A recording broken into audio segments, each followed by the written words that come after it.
A few moments later. Assalamualaikum warahmatullahi wabarakatuh. Alhamdulillah wassalatu wassalamu ala rasulillah. La haula wala quwata illa billah. Amma ba'du. Yang terhormat kepada Bapak dosen pengampu Bapak Dr. Haji Saifullah MPDI. Perkenalkan, nama saya Fajar Abdillah. Saya dari Prodi PGMI semester 2. Ingin menjelaskan tentang 4 sumber hukum Islam. Baik, berikut penjelasan terkait 4 sumber hukum dalam Islam. Yang satu adalah Al-Quran. Al-Quran adalah kitab suci umat Islam yang berfungsi sebagai sumber hukum utama. Ia berisi wahyu Allah yang disampaikan kepada Nabi Muhammad SAW sebagai pedoman hidup dan hukum-hukum dasar bagi umat Islam. Yang kedua adalah hadis. Hadis adalah segala perkataan, perbuatan, dan ketetapan Nabi Muhammad SAW yang dijadikan sebagai sumber hukum Islam setelah Al-Quran. Yang ketiga adalah ijma. Ijma adalah kesepakatan para ulama mujtahid pada suatu masa tertentu setelah wafatnya Nabi Muhammad SAW tentang suatu masalah hukum Islam. Yang terakhir atau yang keempat, qiyas. Qiyas adalah metode penetapan hukum terhadap suatu masalah yang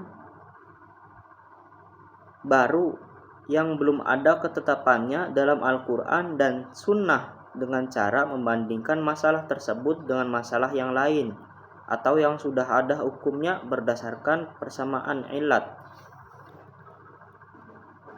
Dalil landasan penggunaan tiap sumber. Al-Quran, Surat An-Nisa ayat 59.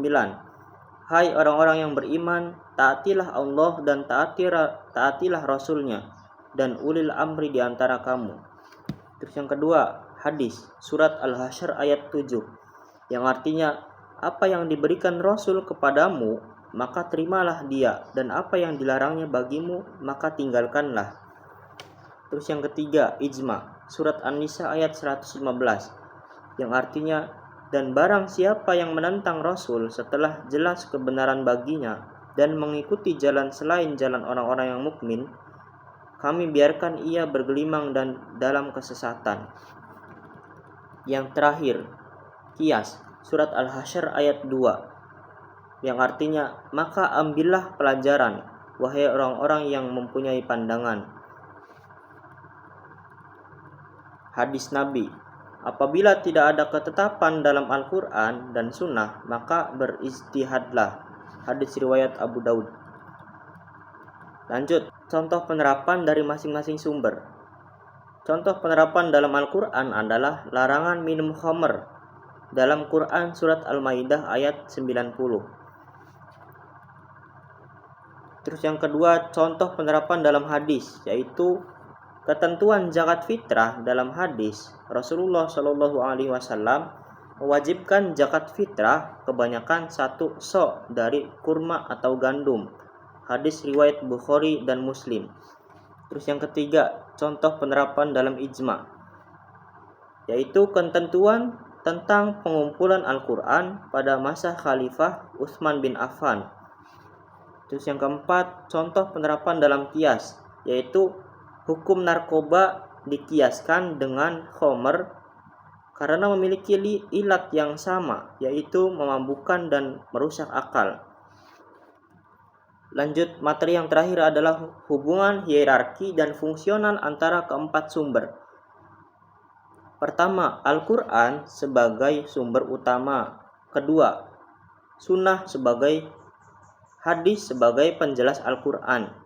Ketiga, ijma sebagai kesepakatan ulama ketika tidak ditemukan ketetapan dalam Al-Quran dan hadis.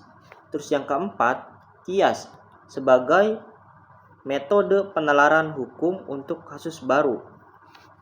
Fungsional, Al-Quran berfungsi sebagai sumber dasar semua hukum. Hadis berfungsi sebagai penjelas, penguat, dan penjabaran dari Al-Quran.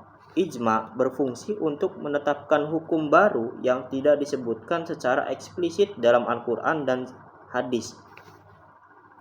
Qiyas berfungsi untuk menyelesaikan masalah baru dengan metode analogi berdasarkan prinsip-prinsip hukum Islam. Mungkin cukup sekian dari saya, kurang lebihnya mohon maaf. Wallahul muwaffiq ila aqwamit thoriq. Wassalamualaikum warahmatullahi wabarakatuh. Terima kasih.